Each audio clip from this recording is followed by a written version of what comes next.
Yes, roll call. Sorry.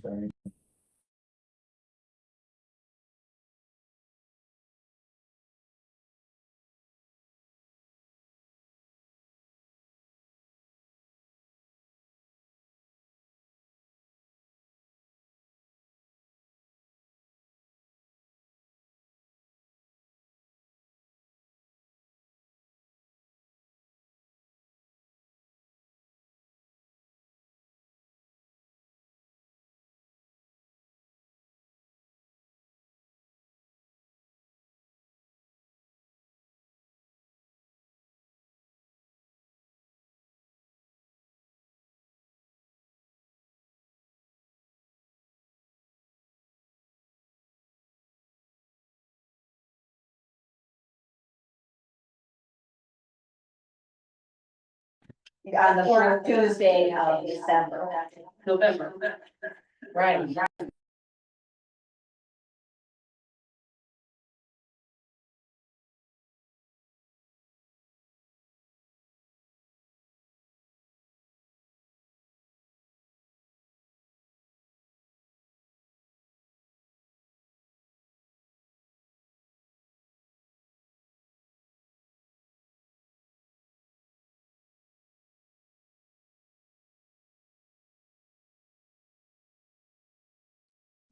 We will be doing elections of our board. All right. Ken is on our board. Cindy is our vice president on our board. James is on our board. I'm on your board. We're missing Tom Kretz and, Valerie's over in Georgia, she doesn't come over, and Valerie's our secretary, I'm the treasurer, I get the money. And stuff like that, so we look for nominations. What, the board is not a high workload board, it is doing some creativity, in other words, what kind of programs we want, so we kind of do a lot of brainstorming. What do you want to hear about? You know, we kind of try to pull out information about you, what kind of topics you want. And so those are some of the things we do. If we meet, it typically, you know, sometimes we're in person, but lately it's been on Zoom. And I'll say kind of quarterly, so it's not, and it's usually maybe, you know, maybe after 2 hours, and 1 to 2 hours as far as the meeting goes. And so again, there's not a lot of homework with it. The other big thing we do is coordinate our class. If you know somebody who wants to take the class, we have it January 25th. It'll be at Bloomington High School. It's an all day. We have a variety of speakers. If you would like to be willing to speak on a topic that's helpful, we have PowerPoint presentations. So those are the things that if you're on the board, that's what we do.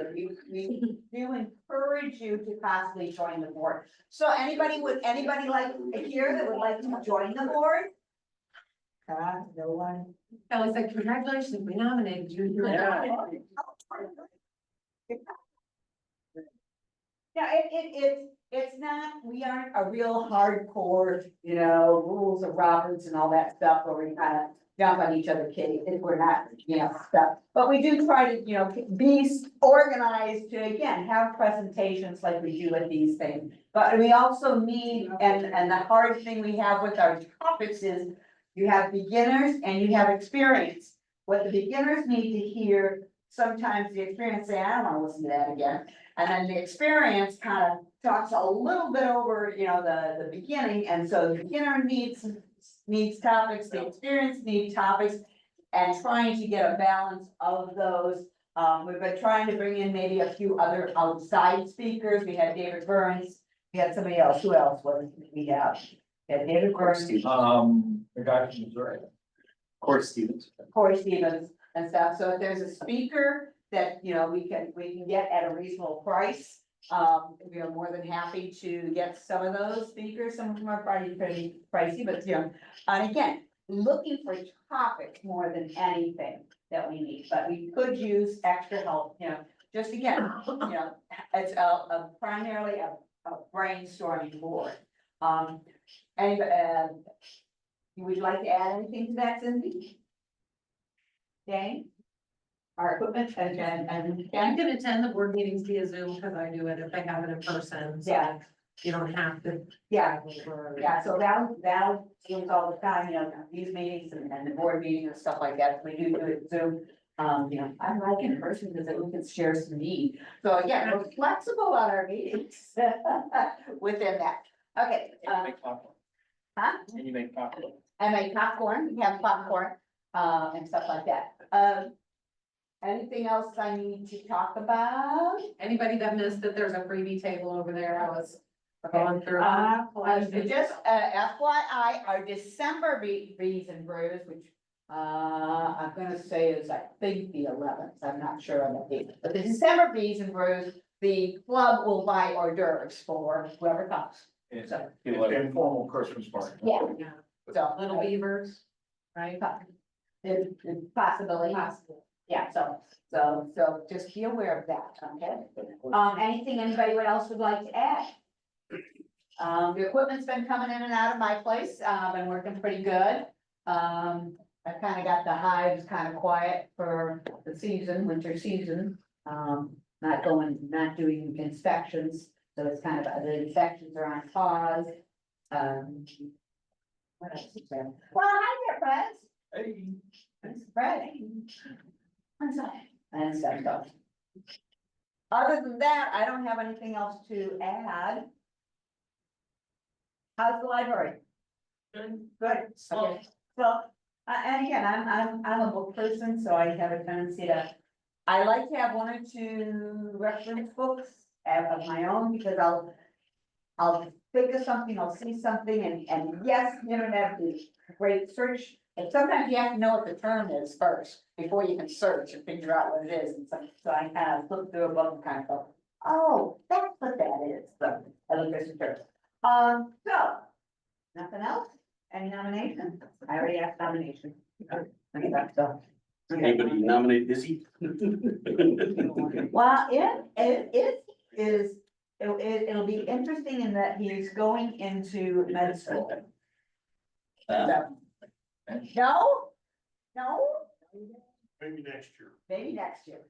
You're right. Well, you're right, January. Yeah. I was gonna say that, yeah. 2 months around. All right, okay, now, we are going to use our resident expert, Tom Pancone, to talk about museum, because I'm fairly naive on that topic and not being well versed in it, so he's gonna show us. All right. Mr. Tom. So, everybody knows me. There's, trying to get it here. We've been talking about this now for about 2 years, about having a presentation on Nosema, but more importantly, having a test kit. So that you could bring bees in and be able to see if they have Nosema. So what I'll probably try and do is to see if we can do it at the next Bees and Brews. I think maybe that'll work out. If not, we can definitely do it a Little Beaver, but stash some bees. So from your hives, take a sample, put them in a Ziploc bag and put them in the freezer. And label which hive it is. And we can do the testing later on, because we did buy a scope and we bought the syringes to measure water, and some slides and stuff. There was a problem though from the shipping, the box of slides are crushed. And the camera's the wrong camera, so, but, we're trying to do it very economically, but, so to do it, you really don't need a lot of fancy material. You can pick something up off eBay, or actually a lot of times you can even find it at garage sales and stuff. My personal microscope that I have, I bought off of a state of Illinois auction. They were selling surplus equipment. There's a friend of mine bought, I think, a dozen of them, so I picked up 2, gave one to a friend, and then I have the other one, and it's like a $1,200 scope that I got for. I think I gave $100 maybe, something like that, so there's some pretty good deals to be had there. All you need is a microscope that can do 400x. So that's nothing nutty. You probably could use a digital microscope, but I would recommend you use an analog one. And we're gonna talk through some of those details. So what is Nosema? Anybody know what nosema is? Are they, has anybody had problems with nosema? Like a disease. Yeah, Microsporidium. yep, yeah, that's right. What does that mean? Big word. It is a protozoan and it has like a little spike in it, and when it makes contact through mechanical and chemical means, it injects, it shoots out kind of like a jellyfish. And it injects itself into the cells in the lining of the intestine. Yeah, usually it's through ingestion. So like right now, like They take it in, it Yeah. can lead. foods. So bees are social creatures. A lot of times bees will feed one another, or they'll be eating from the same source, right?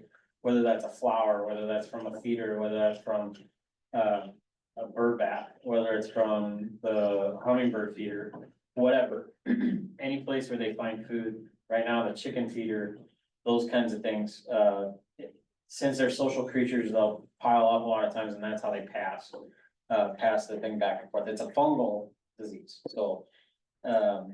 There's two different formats here. There's Nosema apis, APIS, right? And then there's Nosema cerana, CERAN. Can you make your screen bigger? I Full screen? might be a little bit bigger. You should be able to make your slide full screen. If you type. You might have to open your presentation Right, instead of having it. You open that slide. sure. I don't really have that option. Now I can't get it.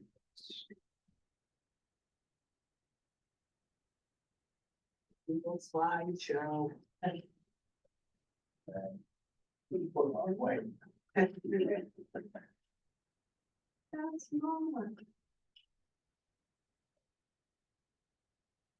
Is there anyone else online or is it just that you're there? I think it's just us. So can you see that better? Yeah. Let me try it. If you like. I mean, if you're gonna read me the whole thing, I need to see it. The only thing you really need to see are the pictures. Okay. So I'll zoom in a little better there, right? So this is just a flyer and I'll share all these to PK to send out an email. And I'll also put them on the Facebook page so you can kind of skim through it. But the big thing is that there's two different versions. There's Nosema apis and Nosema cerana. They're treated a little bit differently. We're gonna get to that in a minute. One's a lot harder to get away or to get rid of than the other. But it's a gut pathogen, like you were just saying there. And it comes from just the behavior of bees, right? So them being social creatures and sharing a lot of things, mostly food.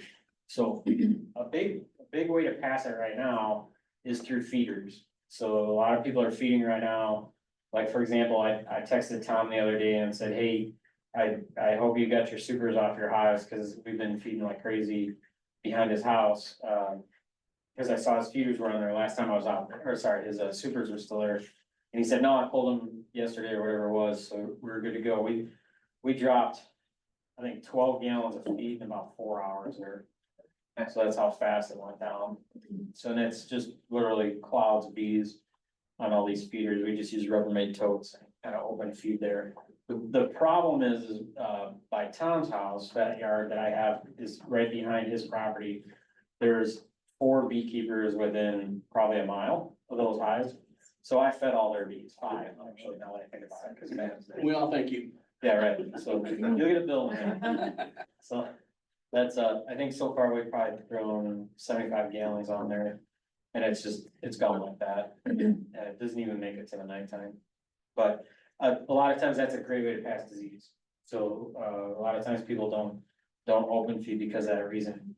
I'm short feeders, so that's what we're doing right now. We have feeders inside some of the hives, but just not enough for it. So how do you know that you have it, right? So this is kind of the old adage, the wives' tale. Can you see that? Is that okay? Yeah. Okay. Yeah. So it's this streaking that's on the hive, and that's bee poop, right? So bees don't poop inside, they're very hygienic creatures.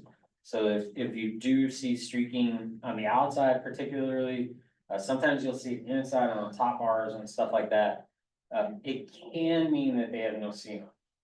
The only way you know for certain if they have nosema is to do a microscope test. So there's other things that can cause them to poop like this too, right? So One being this situation right here, this is from the University of Michigan, which is one of my favorite places to read bee stuff. Mostly because Megan Milgrat's there. I really like the way she teaches and presents stuff. But here, it was a warm day, right? So they got a chance to break cluster and get out. So bees can't poop inside the hive.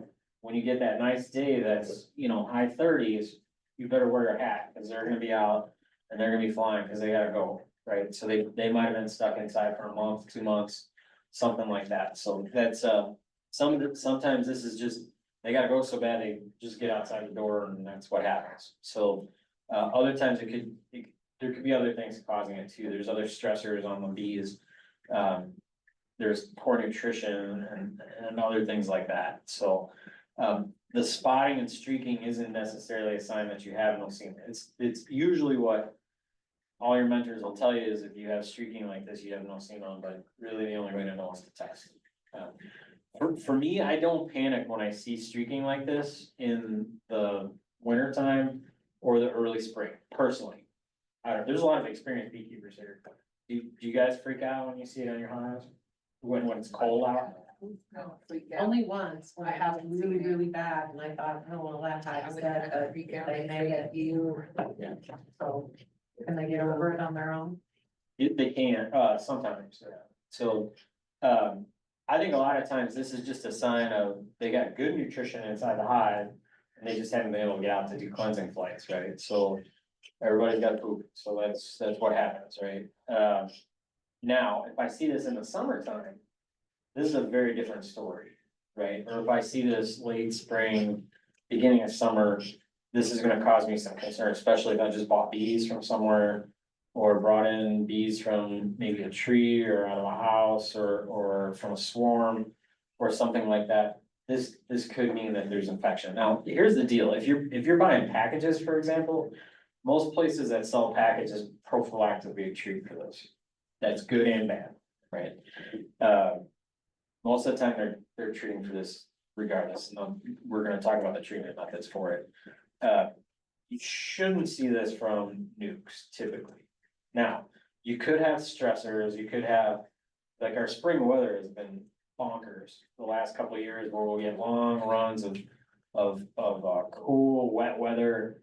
And it's the same situation when the bees can't get out, do cleansing flights, and then they'll have poor nutrition. Maybe you're not supplementing their food because you want them to be natural or whatever other reasons, that kind of thing. Like if the bees are stressed, it can cause problems. So I always err, you've probably heard me say it a million times. Sugar's cheap, so sugar and pollen stuff is cheap, bees are expensive, right? Although pollen patterns are pretty pricey, but I would still rather feed than lose my bees. Period. That's my practice. You don't have to do it that way.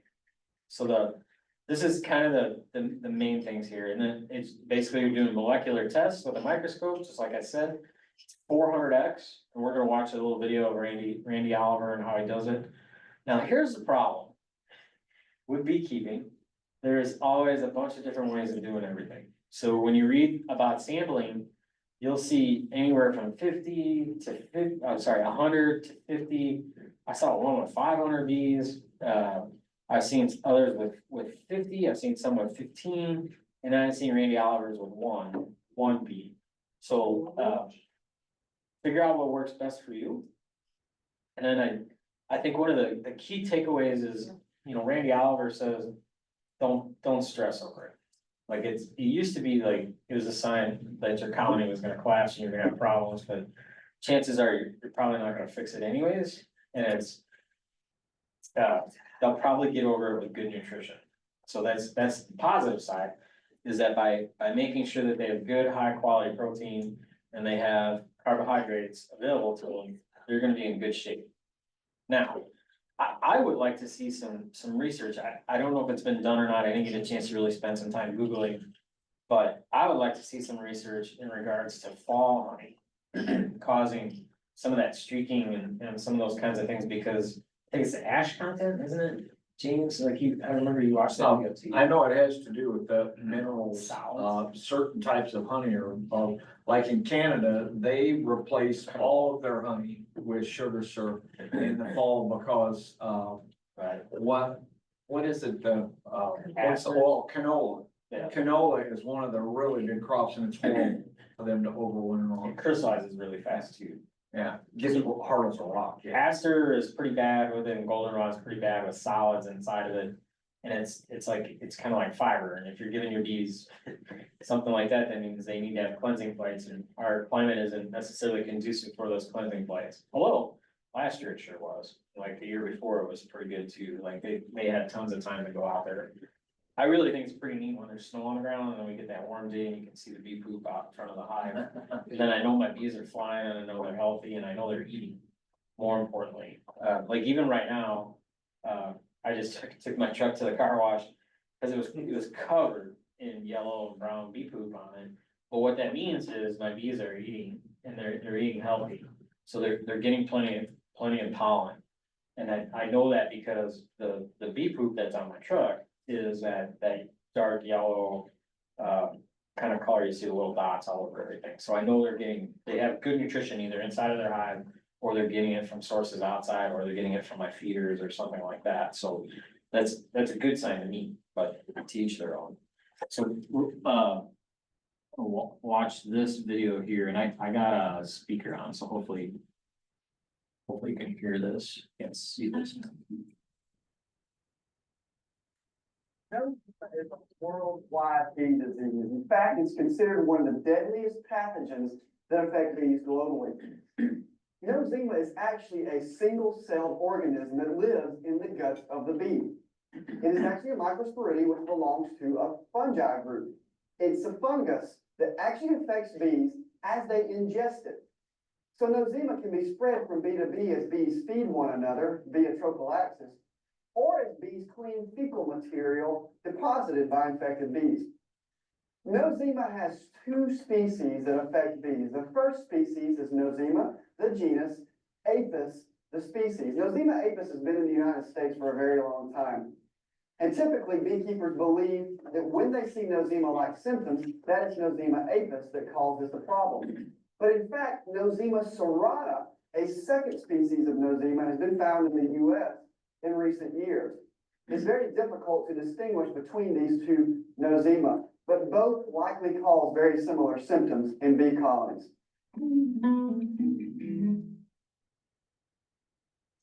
Now that we've discussed the biology of Nosema, let's talk about some of the symptoms associated with the disease and how to diagnose it accurately. First, the symptoms. You must remember that Nosema is a gut disease, and typically diseases such as this build up significant levels when there's a large population confined to a single area. The time of year that most occurs for honeybees is fall and winter. Consequently, Nosema tends to be a worse problem in late winter, simply because the bees have been trapped in the box all winter. They've been able to come out and defecate. Some of the diseases build up to levels that are not tolerable for the bees anymore. So how does this manifest according to their symptoms? Now, it's quite simple. There are really three symptoms associated with Nosema disease. First, you'll see bees wandering on the ground outside of the colony. Now, this symptom also occurs with a number of other bee diseases, so it's not a true indicator of Nosema, but it is certainly something that happens to the bees once they have a Nosema buildup. Secondly, bees with high Nosema spore counts in their body will exhibit what we call K-wing. Now, K-wing is where the forewing and the hind wing of the bee come unhooked, and they're displayed like the letter K of a bee. Now, again, although this symptom is associated with Nosema, it's not unique to Nosema. Tracheal mites, for example, can cause K-wing in bees. So bees on the ground, K-wing, both come with Nosema, but they're not unique to Nosema. The third symptom tends to show up more in Nosema colonies almost exclusively, and it is fecal staining on the front of the colony. Now, if you remember, Nosema is building up in the bee's system during winter as bees are unable to come out and void their feces. So what happens is on the first warm day, usually associated with early spring or late winter, the bees will leave the colony to defecate, and the moment they come outside, they'll defecate, which will result in fecal stains or streaks up and down the front of the colony. This is typically yellowish or brown or slight orangish color. Finally, another nosema symptom has to do with a slow spring buildup. When the spring is coming on, it's warm outside, the bees are simply not able to grow to the levels that they need to be.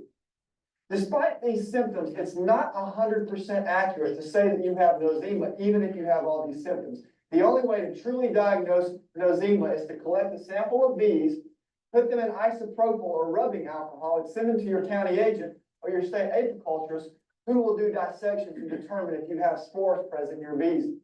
When you're collecting bees to send, it's important to get bees that are older, because these are the ones that are most likely to have large spore counts. So I recommend collecting bees from the ground in front of the colony, or collecting bees from the frames on the periphery of the nest, where older bees typically hang out. Do these things, send it to your local county agent, and we'll teach you next how to diagnose the problem.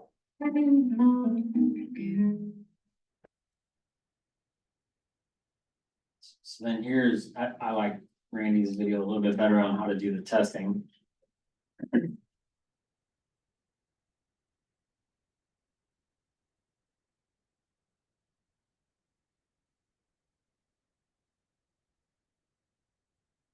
So this first example, he's doing 25 bees. The most accurate nosema count, our most representative would be to take your bees from the inside of the hive, just underneath cover, or from an outside thing, just get a mixture of older and younger bees. So leave the bag open, no liquid in the bag yet. Take a big round jar, it's easier than a smaller diameter jar. You're gonna roll away from the corners of the Ziploc bag. You crush the bees into the corner, you should break the bag loose. And you hear that crunching noise. You want to roll, geez, there's no more crunching noise. And you see right now, you can see I've got the guts all loose. Now you want to put in 1 milliliter of water for every bee that's in the bag right there in your sample. So I'm going to use a syringe to measure that. If you don't have a syringe, a level teaspoon is 5 milliliters. So you use 5 level teaspoons for 25 bees. So I got 25 milliliters of water here, or 25 milliliters in. And at this point, you see it in the Ziploc bag. Now you want to just homogenize this, get all evenly mixed. Go ahead and press those bees. So now you've got a mean representative sample for each breed. Then use your fancy lab tool right here. I have a plastic one. Microscope slide here. You want to bring the first member, so take your sample, if the spore starts to sink quickly, just stir it in there with 1 drop right there on the spot. That's all you need. Out of all that prep, you're gonna get 1 drop right here. Put a cover slip over it and press it down. That goes underneath the scope 400 times magnification. Send that drop on there. And you just look within your field of view and you see any nosema spores. I'll show you in a minute what they look like. All I'm seeing is just pollen right in here. So there'd be no reason to go any further. If we found some nosema, then what you can do is then do an individual bee squash. And that was of 10 bees. And that will tell you, after you crush 10 bees, that would tell you the nearest 10% of the percentage of bees in the hive are actually infected. Oh, I need a round table. I can do with this. You're gonna take your bee right here, and you're gonna press down next to the end of the thorax and the thorax abdomen, and press backwards, and that will squeeze all the gut contents out of the rectum onto the slide. Press that down just a little bit. You may just need to add just a tiny drop of water, and then put your cover slip back on. And this is a black or white, yes or no. You're going to see whether it's infected or not infected right now. And what you're going to see is you're going to see squash bee guts and rectal contents, digested pollen grains, and this bee is clean right here. So you just do that for 9 more bees, and you count how many are infected and how many aren't. Your number of infected bees in a hive gets above 4 out of 10, 40% of bees infected. The colony starts to show signs of disease overall from nosema. You get up to about 6 out of 10, it's serious, it's something to worry about. And you get up to about 8 bees out of 10 infected, and I see that in the very, very early spring in California. That colony will often go into collapse and do very rapid depopulation, just leaving the brood behind They stop foraging the nectar, and then it's just evaporate after, usually evaporate, yeah. Not familiar? So there you go, these little pills right here, that's what they look like, right here. All these little dots out here. Those are nosema. So pretty simple, it's not terribly hard, doesn't require a lot of fanciness or anything like that, so it's just a. Look at a microscope. Yep, 400x microscope, and just a Ziploc bag and some water. They say distilled water, not sure it's all that important, I'd probably use RO if you have well water, but that's really kind of all that's needed for it to be able to do that testing. Now this is where there's some differing opinions on, you know, what is too much and what's too little. That's kind of up to you. I like Randy's simple way of doing it. I really like the idea of stashing the bees right now, in the freezer and then testing them during the winter. We have a lot of opportunities. We could do this. We could do it at our hardware workshop. We could do it, you know, at Bees and Brews or stuff like that. Or, like if we pick a night somewhere, I'm happy to go meet up, somewhere you can do your samples and things like that. So right now, save your bees, put them in the freezer, make sure you label which hive it is, so you know which one. Now, I think you may have heard the first guy say, put them in isopropyl alcohol. So right there should have turned on your thought process that, hey, I could reuse those bees that I did a whitewash on. So that way you're kind of getting double the use of those bees. So they gave their life for two things, not just one. So Well, except that the bees that you want are older bees and the bees that you get from your whitewash. so Younger bees. there's some differing thoughts on that too, is that, so like Randy Oliver, actually in his, one of the reasons why I like him is he's always, it's frustrating, because he's always changing his stance on stuff as he learns. So like all his pages and documentation, like his Involvement. what do you call it? I don't want to say it, it's a book, it's a publication called Fat Bees that talks about like how to prep your bees for winter and how to have successful wintering.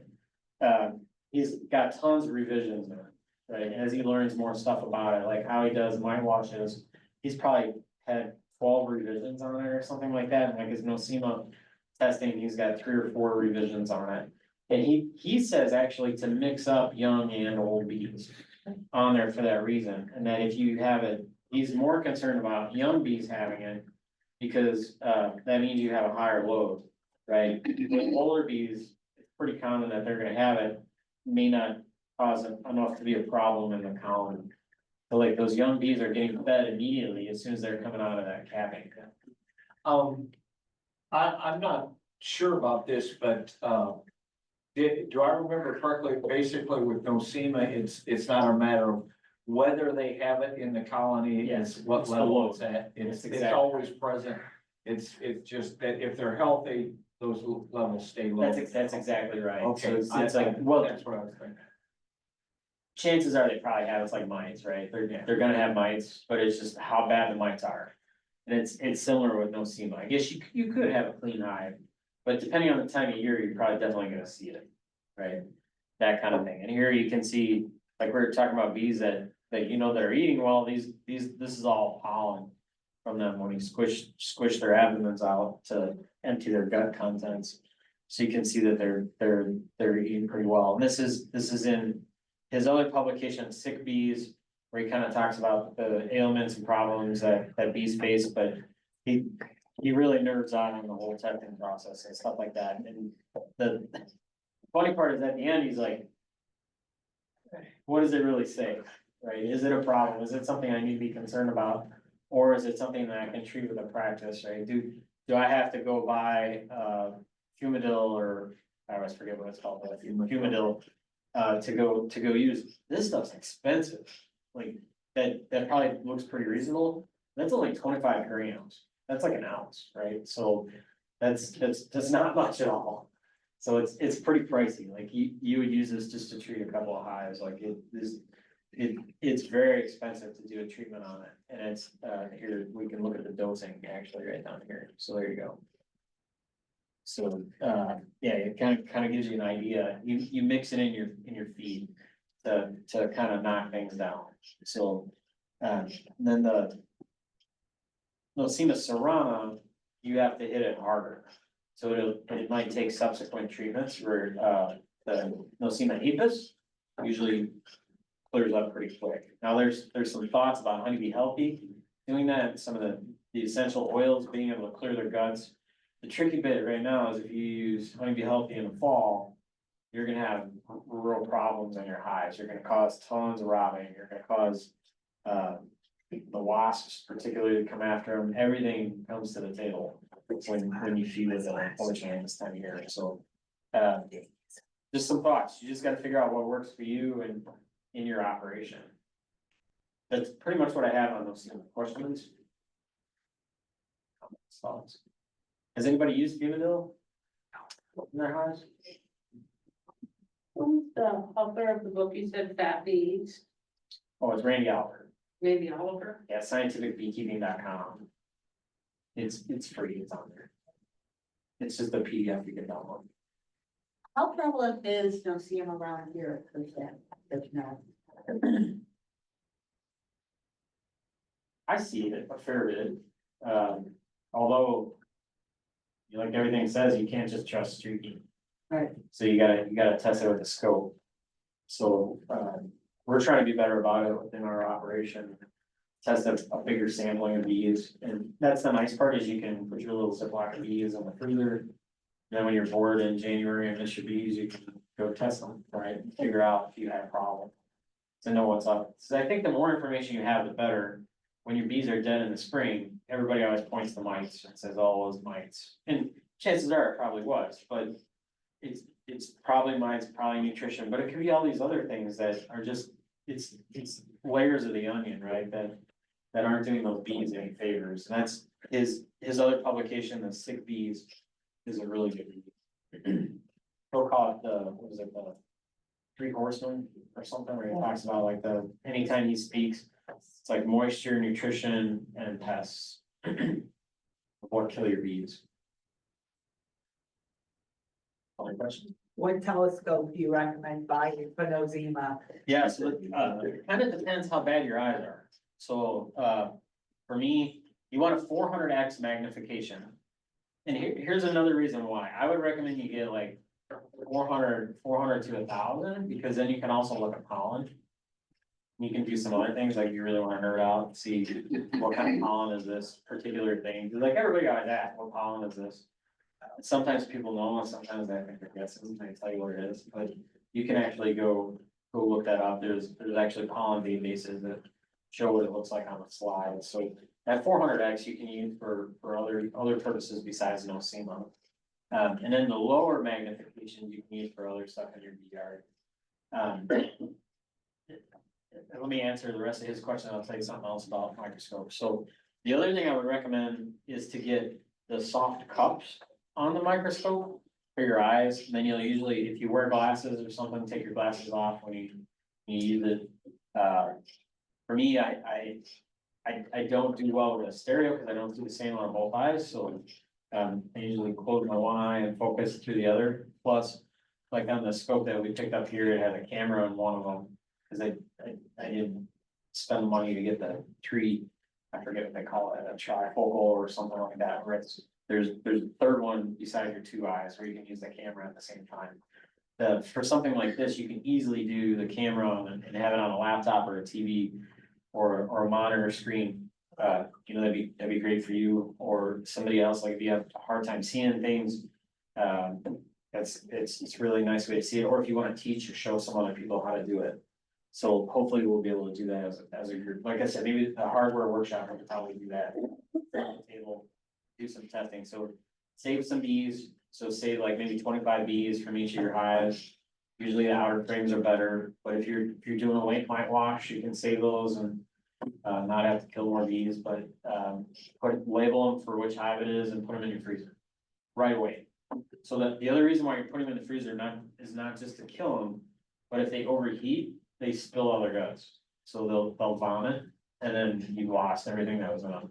You might not get accurate, nosema counts. So like if you're doing it in a field, working on your bees, even right now, this time of year, put them in a cooler with an ice pack, because they will overheat. And then you're in trouble with that. So that's the kind of microscope I would say, 400x. You need 400x magnification, period. I would look for ones with the cups. Stereo is probably better, which means 2 eyepieces. Then I like the ones that can connect to a computer or something like that, because then I can take screenshots, or I can show it to other people, or like multiple people could be looking at it. That kind of thing, and they're not very expensive. I think the one I got for us, everything for the kid, I think they were like $330 or something like that. That was with like a bunch of slides, that was with the camera, the microscope, some syringes. That was it, but pretty reasonable. You don't necessarily need the syringes either. You're using the syringe for measuring. That's all it is. So you could get a flask, or like he said, 5 ml per teaspoon or teaspoon.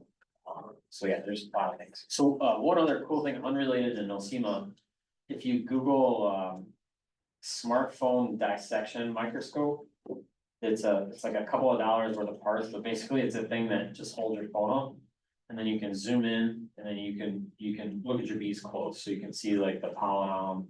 You can see like parts inside, like do dissection and see what's up inside your bees. So that's a neat way to do it, pretty cheap.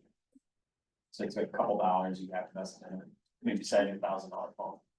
But that's all I got here. So if you're not doing a mic wash, you're not using alcohol, how do you get 25 live bees into a Ziploc bag? I just shake them. So, it took me a while to learn, but like your cup that you use for the mite wash has a flat space. And I just heard like why it happens, it's because of the tension. But if you have a frame of bees and you just run it down their backs, they literally pour into the cup. Yeah. And it took me a couple times to get it right. Like Arthur does it awesome, like perfect every time. Now I got the hang of it too. It's like knowing like what the right pressure is, but they literally just pour in there. And you could do the same thing with like a Ziploc bag or something. You gotta not be afraid of your bees. It's because like you're gonna have to touch them. You could pick them and put them in as well. There's a lot of different ways. Today I did a batch where I banged a frame into a Ziploc gallon bag.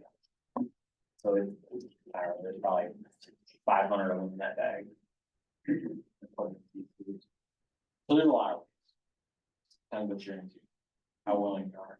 But originally, like Randy Oliver's thing, he retrofitted this little vacuum thing, and he would suck them off of the board as they came in. But what he found out was he was getting bad test results from that. So that's why he goes inside of the hive and picks them instead. So I would say reuse your mite wash cup and just drag it down the frame. You'll get more oil off of it. Sarah, did you have a question? Yeah, do you have any good resources for like, information on bee nutrition or research on anything like, Randy Oliver's Fat Bees. it's just all, okay. It's fantastic. It's a big read this morning. I think it's like 30+ pages. Is So, that online? yep, it's on scientificbeekeeping.org. I think it's better. If you just Google Randy Oliver, you'll find it too. But yeah, scientificbeekeeping.com. Sorry.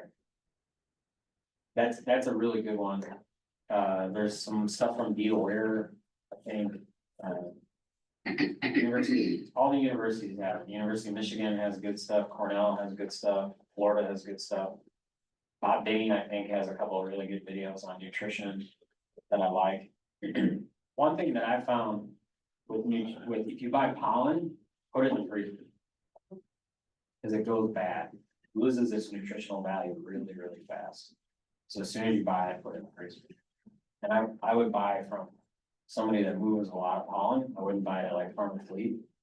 Because it could be last year's, that's been sitting on the shelf. What about the, fun that patties? Yeah. Those, do you have to refrigerate those at all, or do you recommend? refrigerating or freezing those? I don't know, because some of those have some stabilizers on them. I. No, I haven't sprayed for the, I have a lot of ones, but. I thought I have, they're good, they're pricey, they're pricey, but they're good. it keeps your bees alive. How much do they go through? You go through like 1 a month, 2 months? No, like, well, cause I have other feed on there over the winter, so I put them on there and some of them won't even finish it. And by the springtime, the other ones will go through one. And it's got that Hive Alive in there, which does clean their guts Mhm. too. That's Yeah. pretty good stuff. I started using that rocket fuel in my field. I really like it. I think it's. Rocket fuel. Yeah, it's a. Things who said that. Guy out of Canada that created it, it kind of started up there. And It's called rocket fuel. Yeah, well, no, that's a slang term. No, it is. It's Apis Biologic, There you go. rocket fuel, helps. Oh, so they are actually calling it rocket fuel, and I think Canadian Beekeeper coined that. It did. Oh. It's, They've got a couple products, they've got one that you put in your syrup, and then they've got one that you put in your pollen sub. Yeah.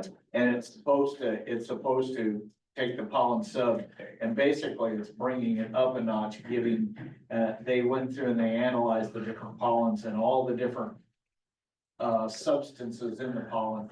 And it's supposed to help replace a lot of those extra substances in the pollen that give them a more complete nutrition. And everybody that's used it said it works really good. it used to have Apis Biologic. Is it Apis Biologic? Yeah, it's right there. Oh, BIOLOGIX. Shameless plug for Tom. And you can buy it in patties, palm patties, and there's spring buildup stuff. I wouldn't feed it right now personally, but I would definitely do it in the spring for sure. I did it probably 3-4 weeks ago. Build up strong yeast for winter. That's why we hard over and over and over and over. Get your mites down in July. Because then you have clean bees to gorge themselves on feed, so you get strong, healthy fat bees for there. If they got mites, the mites are eating their fat stores, so they're being born at a deficit, right? Malnutrition right off the bat. And that comes along with easy, susceptible to disease and stuff like that. and if you have healthy bees, good nutrition, that staves off a lot of disease that was on, and obviously keeps them healthy. I saw Bob Denny's thing about EFB. I guess he just released a video or something. I haven't watched the whole thing yet. But I definitely I'm surprised it wasn't on like the side of my YouTube. Luckily I didn't have any videos long, but yeah, it was he just posted one about feeding supplements for EFB to get over it. Are you talking about the patty that the pad that he's putting I on? haven't watched it yet. Oh, okay. It's actually a pad, with, different, Oh, the towel. oils. Yeah, the towel, Yeah. and they actually had, they had 3 or 4 hives that had EFB in it. And one of them was really bad, and they had put it on, and 10 days later, they came back to make the video and it was all gone.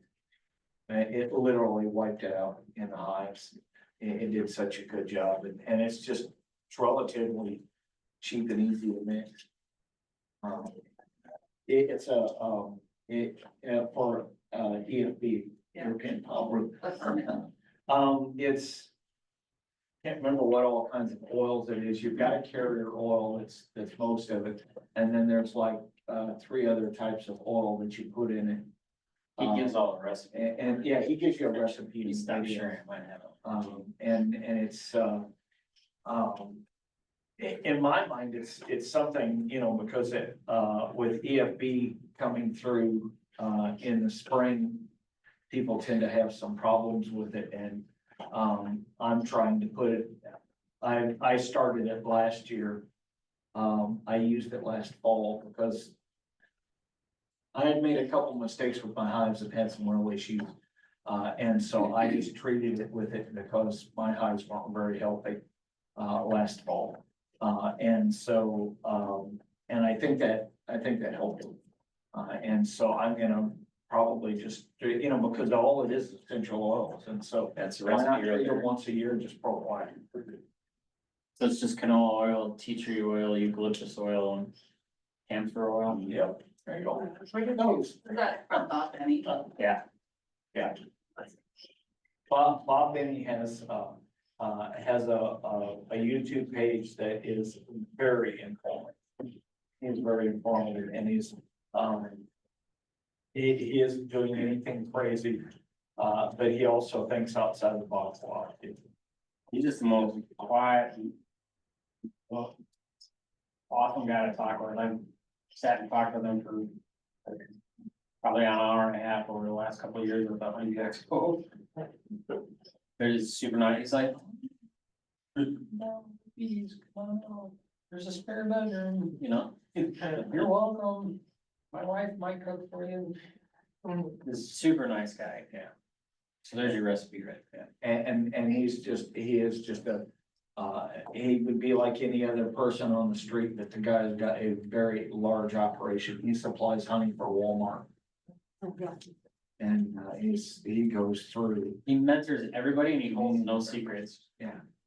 My friend that sells packages always jokes, he's like, well, Bob wouldn't give away everything. He tells you everything, every single thing, there's no secrets.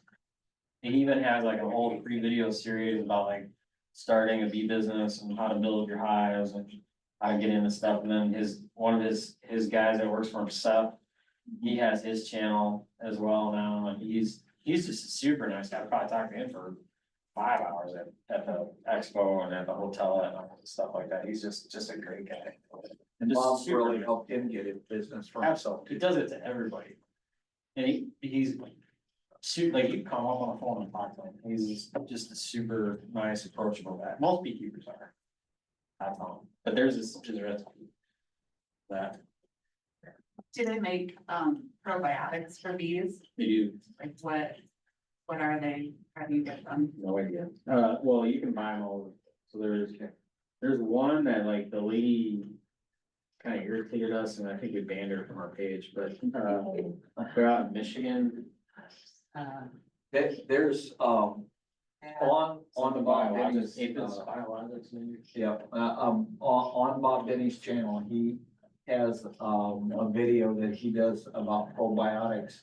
That he did, last year also. Strong And- microbials. And, he said whenever they started using it, he said there wasn't anything that you could put your finger on, but all the hives that they used, and even some of the employees put it in their hives. They said that their bees just looked healthy and seemed healthy.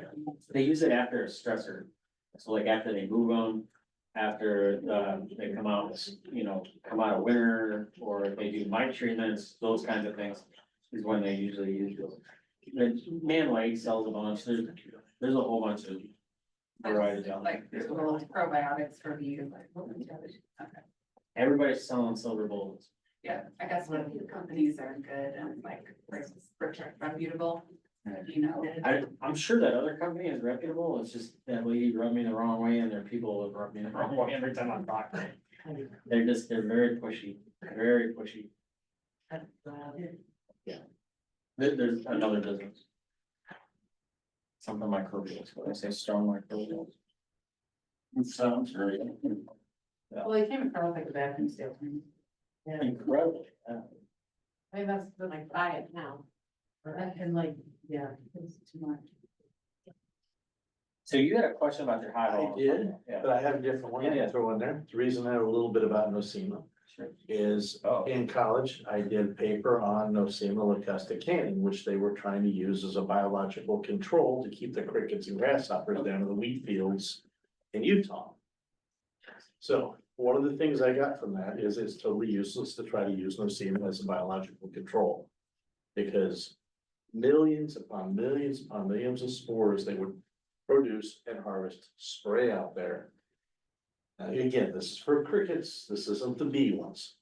But those spores are so susceptible to changes in humidity, they dry out, they get fungus growth from too much humidity, and they just don't last. And the chances of a cricket coming across a spore randomly and getting infected to a level that is gonna be detrimental to it, to use it as a pesticide type thing, it just doesn't work. So I imagine it would be about the same way with bees. Because it's where they say you have to have, say, 25 spores inside the gut to be able to produce enough of a population. And they're gonna infect and auto-infect and keep infecting the intestinal lining. Yeah, usually use a Reproduce, hemostatometer to do blow that. up, and it's coming out when they go to the bathroom. And with bees, they go outside to do it, they're not doing it Mhm. in They can the, clean it up. The weather clears it off, yeah, so. freezing, rain. The thing that probably does make it successful is the fact that they feed each other. Right. If they get one to get in there Yeah, if you and think they about the start- bee emerging, that's the first thing Right, is they the get first fed by thing their. they get is that royal sisters, jelly, yeah. where they're puking back in. But that isn't that coming more from the upper digestive I don't know. than it would from the lower? They say gut, so I would think it's lower. Yeah, I mean, I'm not it's, an expert. I learned quite a bit actually. Just reading about it. so the question I was asking you as we were walking in was, is it worth saving bees that aren't, that didn't do their job over the summer? Yeah, so that comment right there is like, when you said they were a weak hive, they just never built up. There's so many things that could be causing that. They started out, I got swarms for both hives. First hive, 6 weeks before she laid any eggs. As soon as she laid about a third of a frame of eggs, they executed her, made a new queen. I went through 3 requeens, just bam, bam, bam. So they did not even get started well until early August. Now I've got 3 overflowing hives. But they didn't go out, collect resources, so there's very little pollen, very little honey. Is it worth feeding them, get them through the winter, if they don't seem to understand how to be bees? So. Here's my I comment. agree, I want the honey, I want them to be productive. I'm greedy too. Like I want them to pay their way. Yeah, Right? So, like, absolutely. I'll do great things for them if they do great things for me. Right, that's kind of the deal, right? And if they don't, then we're gonna make some changes in management, right, through that. So whether that's, when I say changes in management, it's either like I'm gonna do feed, or I'm gonna do supplement bees, or I'm gonna change the queen. Or maybe change some hardware out, or give them some drawn comb. Like, there's a lot of things I can do to supplement them. So let's talk about what each of those things do. So the first question I asked you outside, and I said, I want to talk about this in front of everybody. Because I think this is a common problem. Like Kathy had this, I think, the last 2 years. She had at least one hive where they were just sputtered. They never built up. And I think everybody has that. If you have multiple hives, you always have one that'll sputter here or there. You might have all of them sputter, but the one thing I'll say I usually first do is I'll give them a frame or 2 of bird. I think you and I were talking about this at the happy hour at Tibby Creek about it, but I'll give them a couple frames of dark brood and, get the party started inside there. Give them lots of young nurse bees, because that queen could be laying. I've watched it on a frame where the workers will come right behind and eat the egg because they know that they can't support them. They know that they don't have the resources. They don't have labor, they don't have food, they know they're starving, right? So they're not gonna support new bees. And you can look up bee cannibalism and you'll read about that. What they'll do, they'll eat that, 'cause they don't waste anything. They don't waste anything. They eat that egg, they'll eat the royal jelly in there, and they'll pass it on to something else, right? They're gonna use it to feed others. They're not gonna waste. So that's one thing, is that you gotta have a strong, young bee population, because those are the ones that do the heavy lifting. Kelly, you have a question? Like, right now with it being warmer, when you've done your inspections, you see the way resources there. We see ours are going through everything. Yeah, they're Oh, starved. I've got massive bees right now, I mean. And they're probably starving. Force them down, yeah, probably, because there was very little honey. It doesn't matter, even if they had it, they've gobbled it up. Like, they're going through massive amounts of food right now. Like, I had old supers on hives and they're strict clean, there's not a speck of honey in them. But, and that's just in a couple weeks. Like, they're eating food as fast as I can put it on. That's how much they're going through right now. That seems like what we're doing too. We went through what? We went through like 300 pounds of sugar in the last 3 Well, weeks. the food stopped the second week of September. And even then, it was dead until the beginning of September. I didn't have anything coming in, or I had like spotty feet in different yards, so like. Just this year's been horrible. They had lots of pollen, I mean, there's lots of pollen. Backfilling a lot of pollen. Yeah. And they could do that for a number of reasons too. Sometimes they'll do that when they're stressed with disease. Certain types of bees, carniolans, are known for packing in pollen, like I'll have to pull it out. Kathy was doing that all summer, she was pulling out frames of pollen. She did full, And then what are you supposed to do with it? Cause they don't ever take it up, so like you just scrape it off, right? Or scrape it off, sometimes they don't touch it, right? pressure washer, cause it rots, Right, but I mean, it stinks. but the pressure washer will, do you scrape it at all or just pressure wash it? I just pressure wash it. But I don't have a nice driveway, I don't know those things. So Mine's graffiti. there's that, but so that you could scrape them, but I just pressure wash them. And then re-wax them, Yeah. put them back in, because it'll stink. Like you'll smell the frame when it starts to turn. And it'll hold migrate. Yeah, it does. The moisture will pick up on there. So that's the first question is about young bees. Do they have a young population? Hang on, we're gonna come back. They have a young population of nurse bees, because those are doing the hard work, right? They're doing the feed. Did have, but they stopped laying. Last week. Okay, and you were feeding? We weren't at that point, no. Okay, so Probably that's, should have, so that's that's the other probably thing. the answer. So I'd be throwing food on them and see what they do. Right, see if that helps. It's just been a weird year this Yeah, year. they weren't even really coming out and doing a lot of orientation flights this year. It's like, I don't even know if I have bees in there, and then you get in there, it's like 8 frames covered with bees. It's like, why aren't you going out? Food's out there, go, you know? It's not. It's not, yeah. So that hive, have you done light tests on it? Yeah, there's nothing. Curious about that too. Because, sometimes what can happen, with a hive, if you've got a hive that's just sitting there sputtering, they can have infestation of the mice, or what's worse is you get the, viruses that the mites inject into the bees. And then when those viruses get systemic in the hive, they're just not gonna do The wings anything. look good this year. That's Did what you- happened last year, is I didn't treat last year, and I lost my bees that I bought. And, I was seeing all the little K-wing and Did you treat them? donations. We had so many brood breaks. There was just, Did you do a shake, alcohol shake? Yeah. And none? we had none in one hive and 2 in the other. Did you do multiple shakes through the year? Just this week we did it, and then the week following we did it again, and it's the same thing, it was just. But you did a couple through the year, is what I'm saying, and they came up clean. Yeah, this, we just had brood break after brood break after brood break on them, so. I don't know, I'm a sucker, I would feed them, so I See would, what happens. boy, I wish we get some cold weather. If they're good and strong, you can split them out in the spring. Or Yeah. queen and. Put some good cleans on them. Yeah. So I would feed them dry sugar, like keep them going and then put dry sugar on when it gets cold. Mm. If it ever So gets at what cold. point do you cut off the 2 to 1? Cause there's no way they're gonna dry it down. I- You know, I only feed when it's above 45. So Night or day? doesn't matter. So if you, that's a great point. I think that's, you're feeding me that question. So if you have a feeder of syrup and it dips below and it's like 35 or 20 at night, that syrup's gonna get cold. Well, what happens to the bee when it goes in that syrup? They lock up and freeze, right? Then they die. So then you'll have a pile of dead bees in there, or you'll have like, you'll see them frozen on the frame kind of a thing. That's until it gets warm enough for them to come out if you're lucky.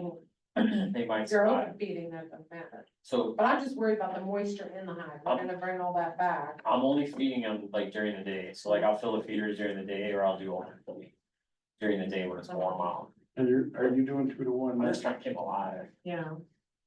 Are you doing 2 to 1 now? and I don't need it. I just, so for me, like if you beat it hard, it'll mix, right? So like if you use a mortar mixer on a drill on a bucket, it'll mix up, you don't have to pump it out. I use a sump pump and a 50-gallon drum. Or a tote. I lost my tote, so, and I haven't found a food grade one, so if anybody has got a hookup for food grade totes, I would love one. But, Can you just put like sugar in the hive? Isn't somebody? you can't, they'll carry it out, it's not there. So during the winter, you can put it on, you put it right on top of the cluster. Like paper plate. I do that all winter, so I'll take a piece of newspaper, maybe. Other times I'll just clump it and set it right on top of the frames. Just white sugar. So I do, basically what Randy posted the video on. I got it off Randy Oliver, but it's sugar. And then I do either a 2 to 4% pollen sub in there, depending on the time of year. So this time of year, I'm using like 2, well, when I start doing, I should say like November when it's cold. I'll do like 2%, but then as it starts getting closer to end of February, I'll start pumping 3 to 4%. Just because they're building. What's the percentage? Sorry. Percent of what? It's 4% of the sugar. So if you have 100 pounds of sugar. Yeah. You'd have 4 pounds of pollen sub. For 4%. And then how do you get it to stick And together? then I mix it in a cement mixer, but you could mix a small batch. With water. But I take it's like 2 to 1 syrup, with a little honeybee healthy in it. And I'll put it in there until it turns like magic sand texture, if you know what that is. Like when you squeeze it, no liquid should come out of it, but it should hold and form. I know that is so, Scientific. that doesn't help you, but like, when you do it, you'll be like, oh, that's. Yeah. Sandcastle stand. Yeah. When I mix it, I'll post it with you. It'll be probably in 2 weeks, usually Thanksgiving. And you just make that into patties and then let it dry and put them in there? It depends, so I'll use takeout containers. Like those things are like a frozen dinner container or whatever, I always say, so for Tupperwares you can use, I'll pack that. If I have time to prep, which I rarely ever have, I'll put those all on a board or on a table and I'll put a fan on it. And it'll turn almost hard as a rock, and then I can put that right on top of the hive. I don't want it super hard, but I want it to hold its form. Right. No, it's all done. But the thing about those It's gonna suck sugar the bricks, moisture we out. call them sugar bricks, because we use, like, when we get hamburger in a tray, that styrofoam Yeah, that's tray, perfect, yeah. we'll pack it in there, so you got a nice little brick about that thick. And, you know, we keep those on top. The thing about that is if it's right above the brood nest, they're transpiring, so they're releasing water into the air. Yeah. And that's gonna make that so that they can, Sucks it right up, sucks up all that moisture. yeah. We did that last year after Dave Burns was here. We took the meat trays or whatever and washed them, and then we mixed the sugar with the honeybee healthy, bee protein, and then the amino acids. And I found the heat mats that you use to start seeds on, Yeah. I would line them up on there and it'd take just a few days and they'd be dry and hard, and I could flip them out of those and slide them right in my hives. That's a really good. Yeah, those little, Work. it did. I just had them lined up on my starting tables and threw all my sugar things on there until they dried Did out. that liquid mixture, right?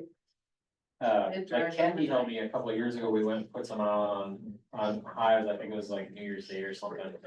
We just packed it in the hand and then put it on top, kind of like a snowball. And I don't care if a little bit falls through, because they'll be on it, it's one day.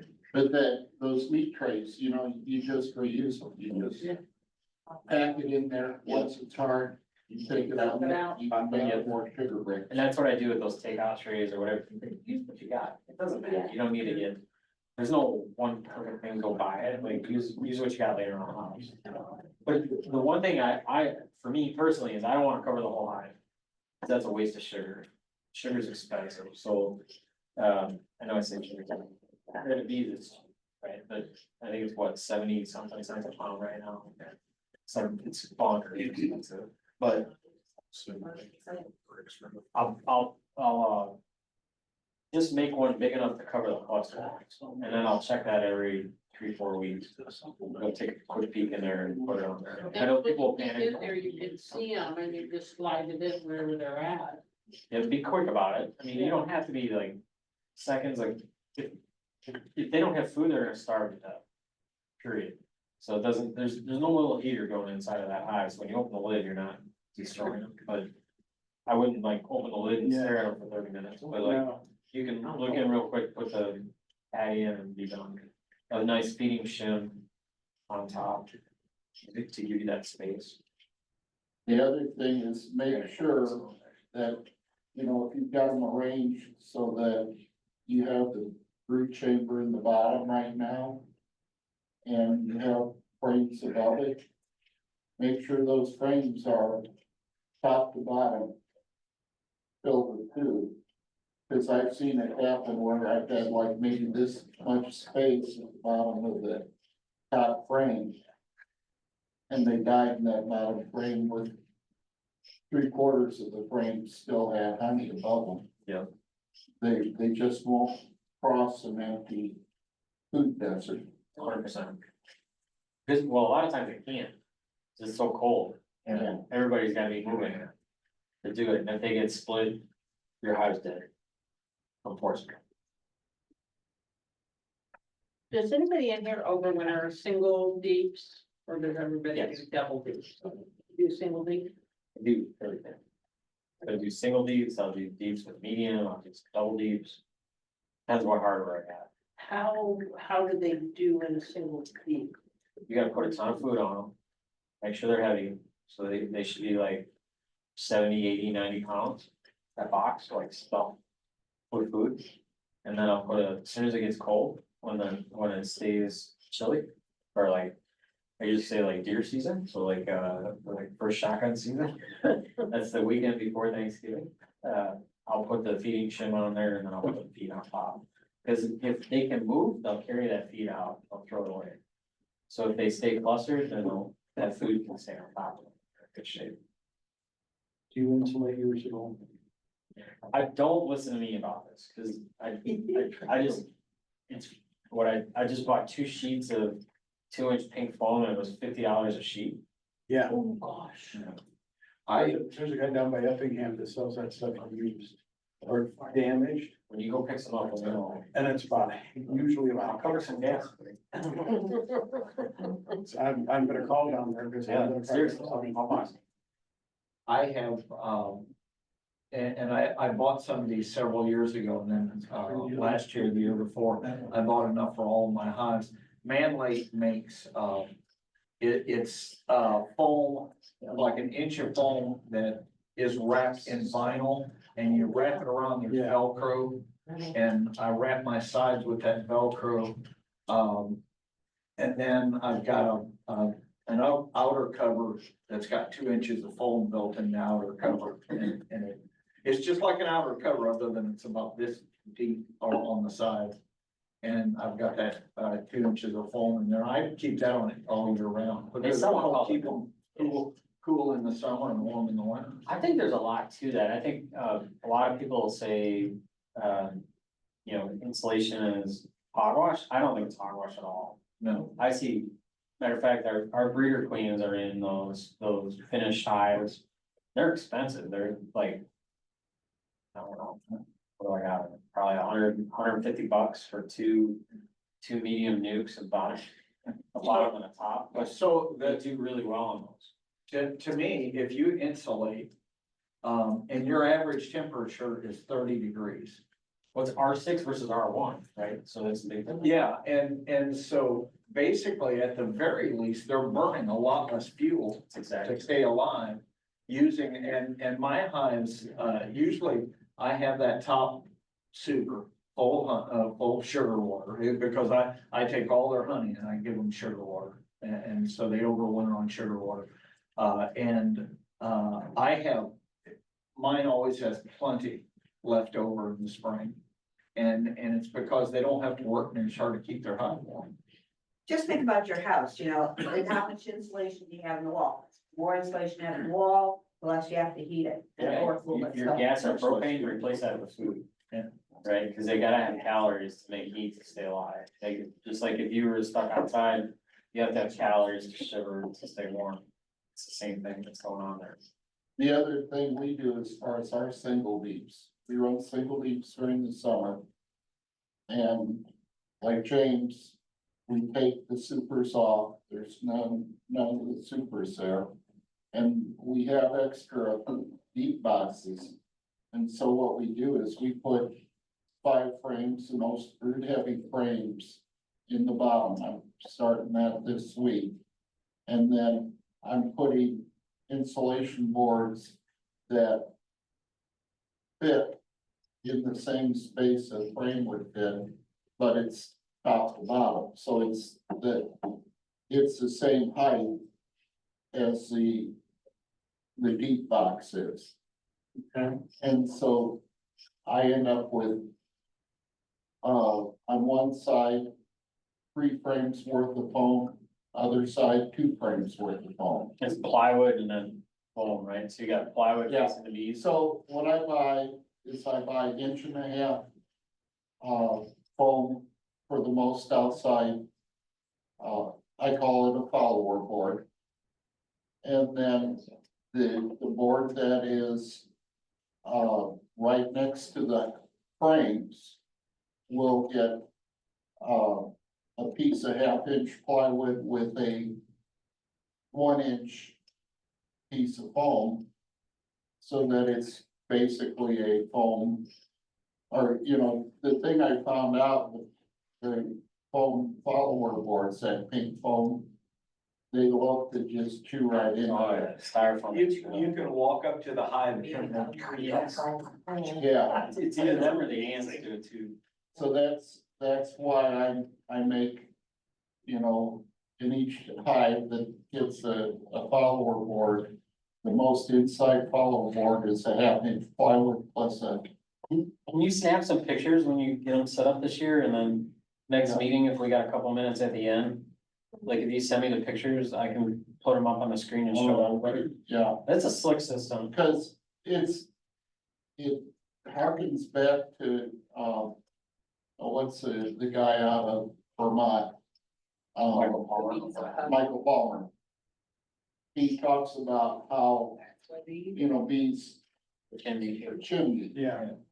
And so by putting that deep over a deep with 5 frames each in the middle with the foam on the outside, they're getting a good amount of insulation. I sometimes wished I could insulate front and back, and I might do something to insulate the front and back. See, bring a trailer out on that. But the, you know, like maybe wrap some foam around the front and back of the hive. But it is 5 frames off. And like I said, I don't have a full frame above the brood nest, they're not gonna do well. I like your idea because you're reusing your hardware, right? You're not moving as many bees, right? So as they're emptying those outside frames, you're just backfilling it with insulation and then filling that box just to keep them strong. Yeah. I think it's a great idea. And what I tend to do is, as spring comes along and they start increasing, okay, they're gonna have some cold days. And so I'm like, okay, they need another frame. So I'll pull one of my foam follower boards out and put in a frame for them to work. And so they don't get that whole 10 frames wide right away. They get a frame length at a time. And so, We're all jealous of your retirement, Kev. Yeah. You have time to do that. One day. How many hives do you have now? I've dropped down to about, 17 right now. How much does HQ have? Well, How many does your wife have? oh, You have she's, separate bees. she is retired from beekeeping. Really? She's just doing the inside the house stuff. And then, you know, she also Does she take? provides a certain amount of critical. Expensive tea bag. He did. I noticed how you chose your words. Yeah. She, she's happy to do the bottling and I can't say she's happy to do the bottling. She sometimes complains about that being a little too sticky. But she does love her soap making and float bars. Ours is crystallizing in the buckets. I'm trying to get it in the bottles. So back to the no seam first. So you brought up something that made me think. So fungus is what the nosema is. Am I tracking on that? And then, Follow it. so if that is what was brought in to control crickets and other critters in fields, Different species though. but it is still a fungus. Yeah, it's still really, it's related, just like there's different types of flies, different types of mosquitoes. Okay, so ecosystem in my yard, I get that brown leaf type of fungus on my peonies, on my lily of the valley. Like, is my yard fungal? I mean, is that something going on? But that's a good thing. Because the How much is it a good mycorrhizal thing? from the fungus is gonna help their plants get water and nutrients. Yeah. I mean, Wait, it's say that the again, please. moisture. Are you full sun? Not some of it, some of it's not, like the lily of the valley is all shade. Right. And look, that, should that get the brown leaf where it's half dead looking in summer? That's a whole different type of fungus, because this is just a microsporidium, the part that's affecting a bee or the crickets is just a single cell. With a shell, like a seed, basically, and it's got a trigger on it. In order for that trigger to even activate, it's gotta be in the right pH, which would be the gut of the Okay, insect that infects. It's like, that's Nosema apis. Specific to. there's these. lots of different. fungus. So the one I did the study on in college was Nosema locusta, which was locust or cricket grasshoppers. They don't infect bees. They don't infect people. They don't infect cats or dogs. Okay. They're very, very specific because the pH balance inside us versus other animals. So like walking barefoot in my yard, which I don't do because of, But they have hookworms on dogs. You could get. you know, I'm not gonna get like, you know, athlete's foot or something. Your feet turn brown. Yeah, you know what I mean? Right, But fungus is necessary to break down the leaf litter and everything else in your well, yard. right, but I would think later on in the fall, or no, is what you're saying. You should look up that type of fungus and see what prevents it. Because it could be not enough sun, not too much moisture. Well, my peonies, and my lily of the valleys are opposite sides of the, little peonies are like practically full sun. Yeah. I would say full sun, and then the lily, I mean, so there's fungus all over and on the lilacs and everything, like, the past couple of years it's happened, so I guess that's what triggered my thought. And there are good funguses too, like mushrooms. Yeah. We'll make Air movement effects. I heard it. humidity, sunlight, You can eat some of them. air movement will dry up. It's all. And some of them can kill you too. And the seasons as they change each year, you're not gonna have the same. Now that, you know, nutritional stuff with plants also. So that their leaf, they're gonna be more susceptible. Always takes wills, I can't tell you.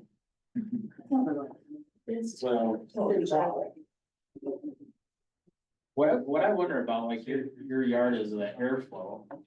Cause you have like give a big fence on let's see, pick my direction, it's your west side. Yeah. So, and then you got, right now you got corn to the north. So it's like, it's kind of boxed in, yeah. Now, that corn will be gone in a week or two, but Right, well, and a lot of the things that I hear people talking about is almost counter of what's going on in mine. Like, I read the ISBA newsletter, and they're like, it sounds like a lot of people were low on honey, and I'm like, I had the most honey I've ever had. And, We got guys over by Chatsworth that they said they hardly got any. yeah, I, We, got a lot. and so, I mean, some of it's the difference, I think, from being in town, which you Right. get versus out of town.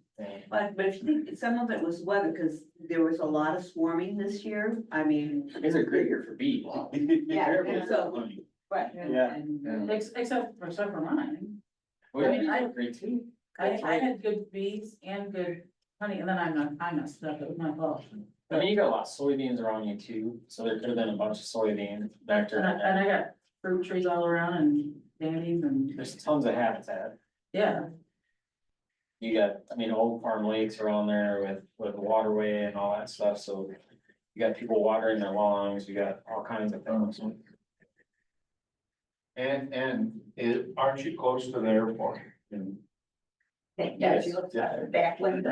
Oh, back here. Because all those grasses is gonna have a ton of clover, yeah, they do, tons of clover. yeah. See, for She me, had tons of the 3 prior years, we made about 1,200 pounds of honey. This last summer, we made 600.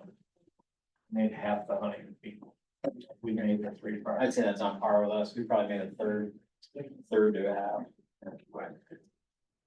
And almost one more than half of these, to be honest with you. And the area where our bees are, there's lots of clover, there's lots of grasses and, just field with wildflowers and all kinds of stuff. It's a wonderful habitat out there. Even the sweet clover didn't seem to produce like it normally does. Like Yeah. The ladino didn't produce like it normally does. I think it's just because it was super dry and. Yeah. Is it a rough year?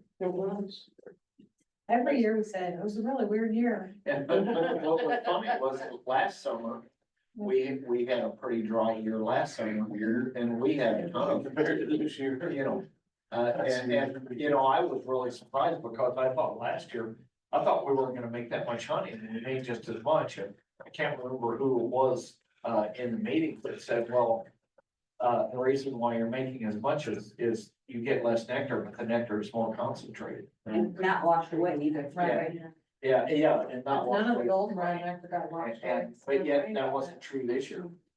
What's interesting though is like, I've always heard from like pros and some of that stuff, they say drought years are the best years. And I think that's because weeds they take a hold so bad when there's a drought.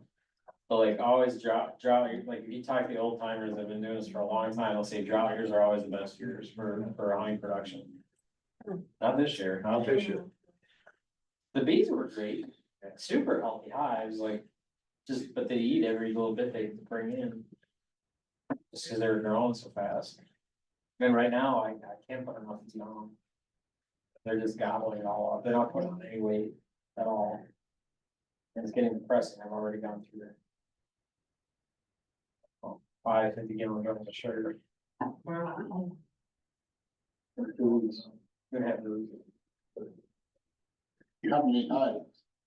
A lot. That's so cute. But at what point's the cutoff?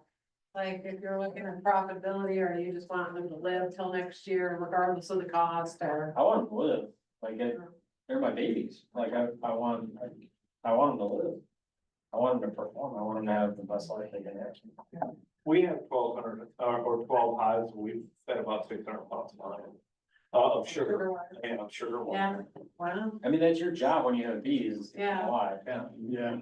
I mean, we lost a couple hives, but the other times we have her nice and happy. Yeah, you made a bunch of splits, didn't you, this year? Well, Some on purpose. Sure, yeah. Well, that's all that fancy traveling you're doing. some like, swarms, retirement. yeah, no, but that's bad for beekeeping, cause Yes, it's it like, okay, we're gone.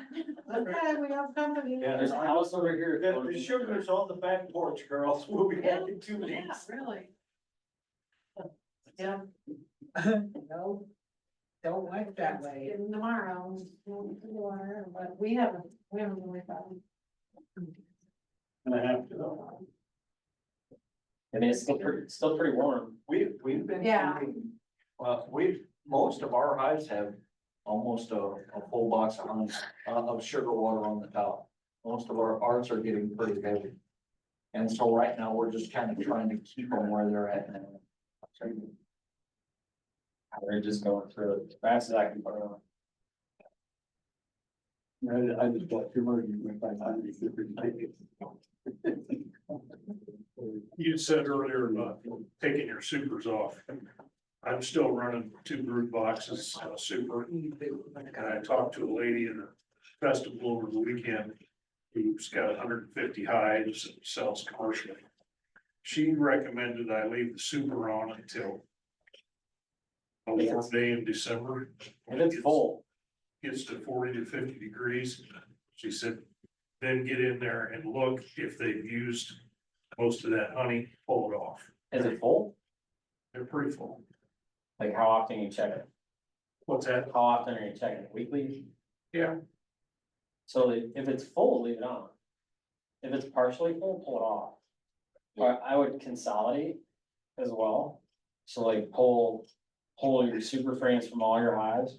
And then make sure you got full ones on the ones that you can afford, right? So if you got enough frames to make 2 or 3 full supers for your, cause you got a bunch of hives now, right? But 2. So we got a bunch of hardware, I should say. So like if you can consolidate down one of them, make sure it's packed with honey, I would leave it on. If you're gambling. Beekeeping is a gamble anyway. Well, But like, you're gambling that you're gonna have a nice day in December to do that. We're gonna be gone for 3 months. One of the things that you can do is whenever you pull those, like right now, I've got 3 supers that we pulled off. And I've got them set off to the side and my bees are robbing them out. That's And exactly so they're right. just moving it from that super back into the Yeah. hive. And another thing you can do. You can take that super, you can scratch those frames to open up the honey and put it on the bottom. And then they'll move it up. Am I correct? I've done that during the season. I wouldn't chance it this time of year, but That's just why you leave it out. I would leave it out over. You're gonna see the you- neighbors like, oh. Could you put that super on top of the inner cover so they can get up to it, drop it? And easier for you to take it off, but also protects their. Bottom line, there's a lot of solutions, right? You can be creative and watch it. And I don't know, We didn't ask if you were in your feeding. situation, Feeding them? So you're feeding them, you have a honey super on, so that's honey now. They put honey in there. right? Honey, it means if you're feeding them, it's sugar water honey, it's not nectar. Oh, well, this lady's theory was if they're using that honey in that super for their feed, they aren't getting it out of the brood boxes. Yeah. That's fine. You're fine feeding Yeah, them. yeah. What she's saying is just be aware that in the spring, if there's still stuff in there, you gotta put it out, let them rob it, let them eat that. That's for making bees, not for going on a bottle. So I don't know, I have a couple other customers that have that luxury of wintering somewhere else. Go somewhere nice, but, and they asked me like, well, what should I do? And I'm like, if I was in your shoes, I'd be feeding heavy until the day you leave.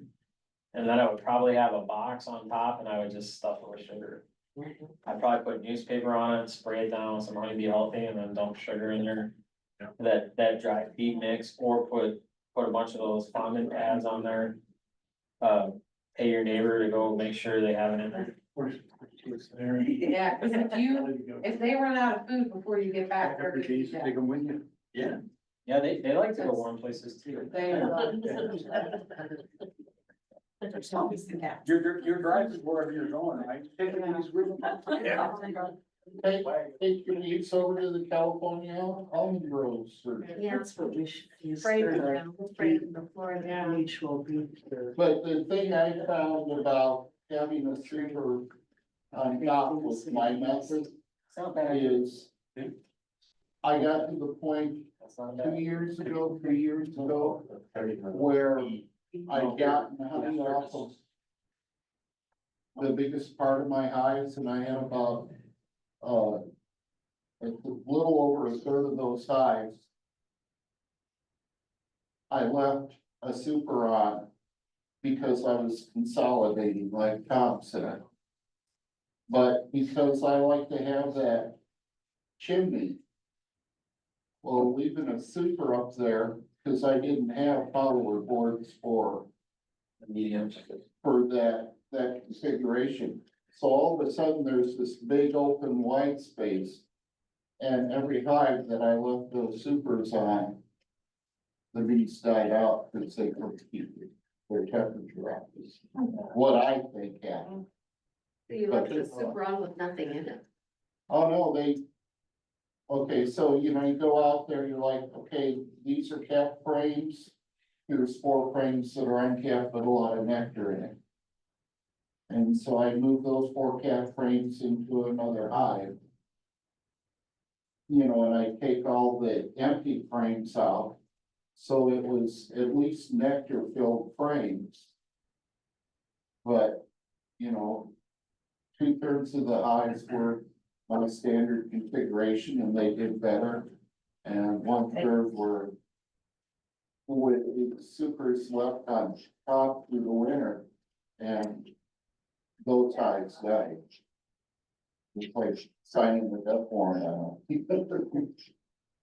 I had two swarm calls this week. I don't know. Oh, Seen they're still, really they're lot coming of in, mail. Most of them are in buildings. Yeah. Seen lots of cows. Like, Yeah. yeah, people have. But there are some, Actual forms. and, The bees don't know when it's 90 degrees, they're like, oh, no, it's still summer. So I would say one other thing that you should keep in mind this time of year is like, I wouldn't say go down to the smallest entrance on your hive.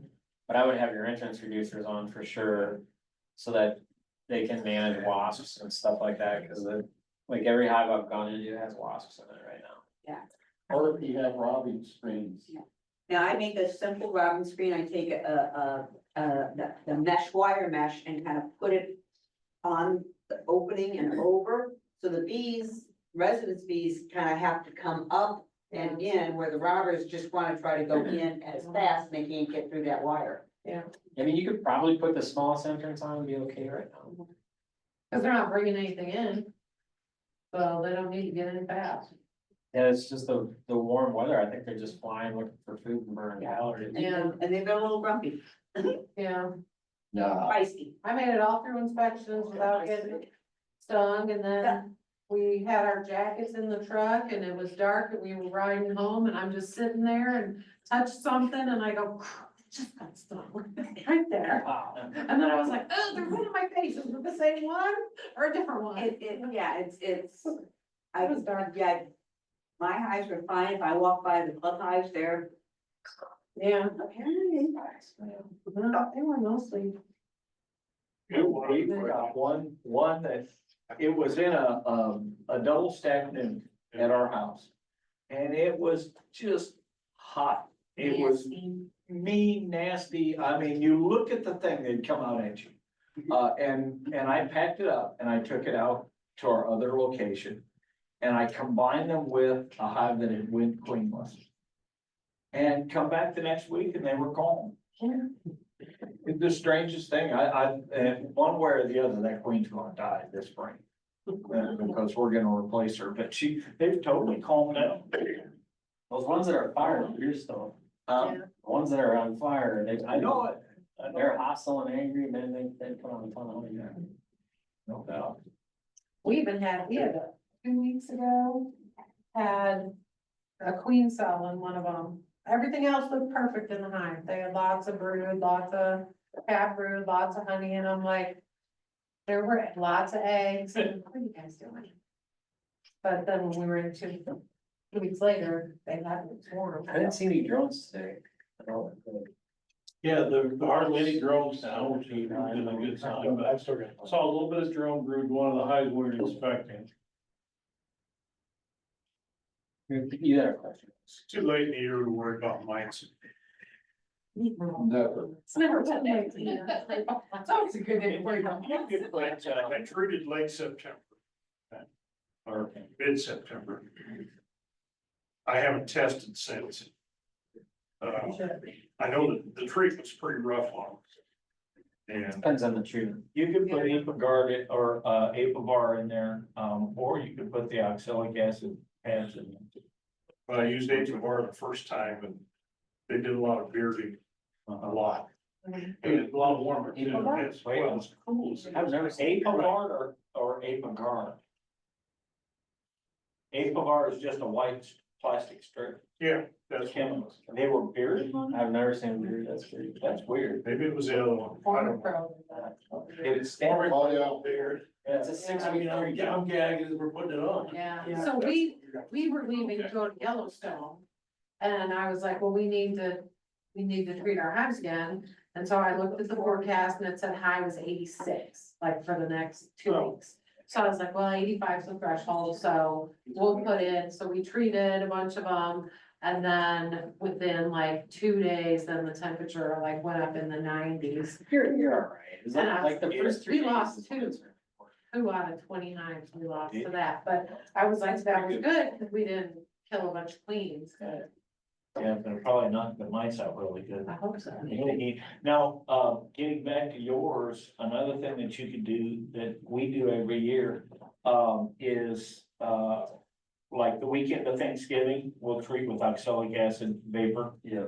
And then a week or 2 later, we'll treat them again with oxalic acid. Like tomorrow morning is a great time to hit them with OA, cause it's gonna be chilly tonight.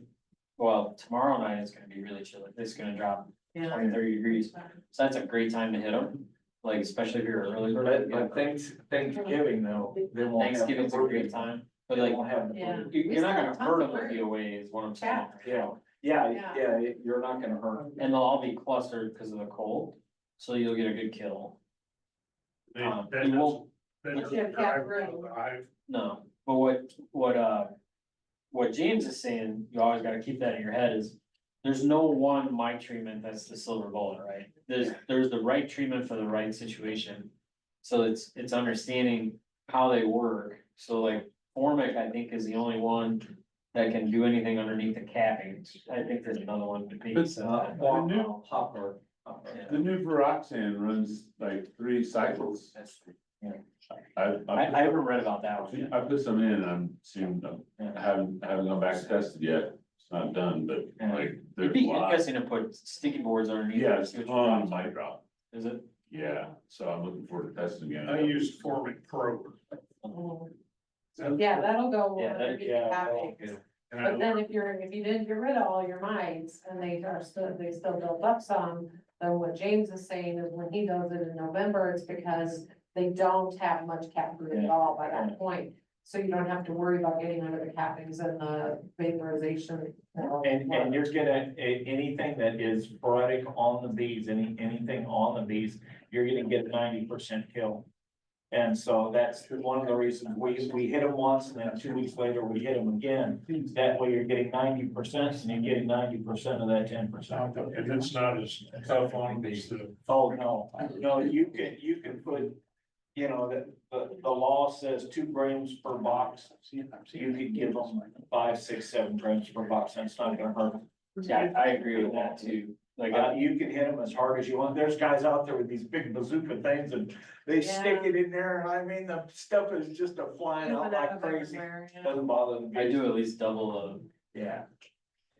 Well, I learned Legal you limit. smell that Formic Pro, you don't want. Yeah, no. Oh, that's nasty. Yeah. you learn your wind really quick. It's not that bad. And to be fast. Yeah, stand up. But they, So quick. boy, you start putting it on, they come pouring out of there. That's why I was wondering. It's about long. it. Yeah, well, what I do is I take and I just tape off in the winter time, because you got reducers on anyway. I tape off the front, I tape off my upper entrance, and then I drill a hole and the bottom board at the back of the hive big enough to stick my acrylic acid vapor in. Do you put a golf tee in there or you leave it open? I just leave it open. And then just use the drill to clean it out whenever I get ready to use it. That way it pretty much locks it in there for 'em. I'm excited to try my Laura beads one. Is there a difference in the applicators between what you can buy at Van and Lake and what you can buy on Amazon? As far as the oxalic acid vaporizer, Yeah. lots of different ones. I got one for sale. I got Yeah, we paid for I got one new in the box, Oh, so did you get the we never cordless used one? it, cause you had to hook it up to the battery and I didn't have anything to haul the battery. When you get that far cheaper, Yeah. I don't like Amazon that you can buy. You can buy. Yeah. Just so it's for sale. Just Yeah, what no problem. it You includes. get what you paid for. Yeah, you get what you pay for. I would, like, Tom was talking about, well, Rob Pease has a good quality one. I've got, that's what I have. And then, John Hill's got one too. What's? He's what is carrying his theirs. like? He's carrying Laura now. Yeah. Is that, he's got, yeah, he does have that. I have that other one. That's the one I'm selling, is the one that he was selling before that they made. It works pretty well. You have to run, you have to run some water through it every now and then because of the way it's plugged up. But it works really well. It has the, It's 12 volts, yeah. yeah. There's 12 volts, or I think they I even don't have. know how much the wall, you know, whatever. That's the lower one that I have, that runs off of the battery pack, so I got one. Mine runs off Milwaukee, but I got a converter too, so I can use my rigid packs for my old ones. It goes through them pretty quick. There's one in the club's equipment, but that's the little pan. Little pocket. Yeah. Still works. It works, yeah. You'll get your beast treated. Yeah. It's just once you get used to the little, Zap. that 10 seconds. quarter-inch hole. Wow. Those little pills are nice too, I bought some of those ox tape, they're like little. Pellets, tablets, they're one gram or whatever, so you just put in 4 or 6 pellets and it goes, you don't have to sit there and use the measurement, but the lower bees actually have a stick that you can Yeah. do the pre-measured, which is pretty nice. I wish you'd make a retrofit to be able to set one of those on top. They do. Well, Probate has one. Oh, Rob Bees? For the one for Rob Bees. Oh, yours doesn't have. I had the old one. I've got the old 110 one. Yeah. I would call them up. They're super nice. I did. And he didn't seem to be interested, like there was enough to worry about doing that. Don't even want to trade it for her.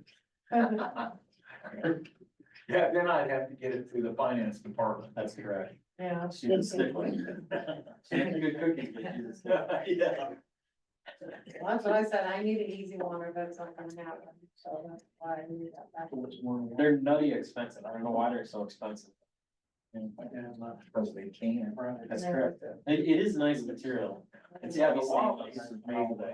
Yeah. It's made for January. And it Well, fits should in we the wrap it handle. up? It fits in the I would say yes. Let's wrap it up. Really, Jack. Okay.